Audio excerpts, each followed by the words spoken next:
Привет, ребята, Аманда Латона здесь. Пришло время тренироваться.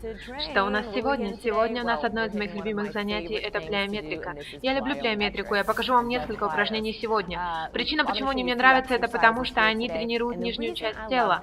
Обычно я делаю плеометрику на второй тренировочный день.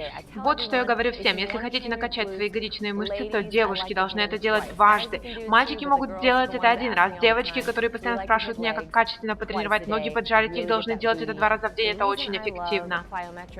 Причина, почему я люблю плеометрику. Обычно я делаю на второй день тренировок для ног. Сначала у меня день тренировок ног с тяжелыми весами, на следующий день плеометрика. С прыжками я использую вес, но вы можете это делать без веса. Это очень взрывные упражнения для формирования мышц, мышечной выносливости, для подтягивания проблемных зон. Это действительно то, что я использую, чтобы добиться более высоких результатов. Я делаю 3 подхода, потому что это достаточно сложно. 3 подхода для меня достаточно.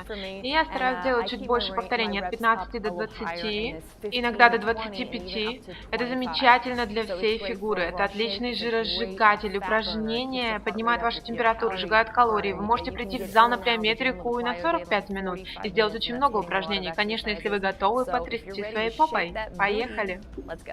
Итак, небольшой комплекс для начинающих. 1 круг плеометрики. Прыжки с выпадами 8 повторений. Прыжки из положения полуприседа на скамейку 8 повторений. Приседания с выпрыгиванием 8 повторений. Повторяем 3 круга этих упражнений.